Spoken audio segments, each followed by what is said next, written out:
Years నుంచి gastric tablet వేసుకోవడం జరుగుతూ ఉండేది. విపరీతమైన గ్యాస్ట్రిక్ టాబ్లెట్ వేసుకున్నా కూడా గ్యాస్ట్రిక్ కంట్రోల్ అయ్యేది కాదు. ప్రతిరోజు ఈవినింగ్ కడుపులో నొప్పి వచ్చేయడం, ఇంకా మెలి తిప్పేయడం, అది ఏమయ్యేదో తెలిసేది కాదనమాట. అది కడుపులో నొప్ప, నడువులో నొప్ప, ఏ నొప్పో తెలియనంత పరిస్థితి వచ్చేదన్నమాట. అలాగా ఆ టాబ్లెట్ వేసుకున్నా కూడా పని చేయలేని స్థితిలో, గొంతు దగ్గర ఏదో నొప్పునట్టు ఉండలా ఉండడం, ఒక రకమైన ప్రాబ్లము, సమస్యని ఫేస్ చేస్తూ ఉండేవారు.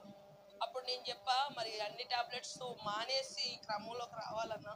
అయ్యబాబు ఏంటి అసలు టాబ్లెట్ వేసుకుంటేనే అరగట్లేదు కదా, ఇప్పుడు టాబ్లెట్ మానేస్తే ఎలా ఉంటుంది పరిస్థితి అని అనుకున్నారు.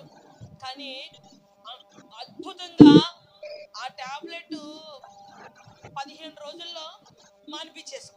ప్రేయర్ స్టార్ట్ అయిన 15 రోజులకి ఆ టాబ్లెట్స్, అలాగే ఏ టాబ్లెట్ వాడుకుంటే ఈరోజు ఆ భయంకరమైన గ్యాస్ట్రిక్ నుండి ఆ గొంతు దగ్గర అక్కడ పట్టేసినట్టు వంట కింద ఉండడం, వికారంగా ఉన్న గొంతులో మంట కింద ఉండడం, ఆ ఊపిరి పైకి ఎగదన్నేసినట్టు, ఇలాంటి సమస్యలన్నిటి నుంచి కూడా దేవుడు సంపూర్ణంగా చెప్పండి స్వస్థ ఇచ్చాడు. మీకు స్వస్థత కలిగి ఎన్ని నెలలు అవుద్ది? నెలలోనే స్వస్థత కలిగింది. ఇప్పుడు సాక్ష్యం చెప్తున్నారు కదా, ఎన్ని రోజులు అయింది? 4 నెలలు.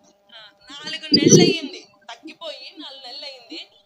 ఈ రోజు సాక్ష్యం చెప్పడానికి అవకాశం ఇచ్చావు అనమాట. దాని స్తోత్రం కలుగును గాక. అంతే తప్ప నేను తగ్గింది ఈ రోజు అని చెప్పేసి మనం చెప్పించట్లా. 4 నెలల అనంతరం దేవుడు 4 నెలల నుంచి కూడా 1 టాబ్లెట్ కూడా వేసుకోకుండా ఈరోజు ఆరోగ్యవంతురాలుగా తన ఆహారాన్ని తను నేచురల్ గా దేవుడు అరిగిస్తూ దేవుడు స్వస్థపరిచాడు. ఇది కేవలం దేవునికే మహిమ కలుగును గాక.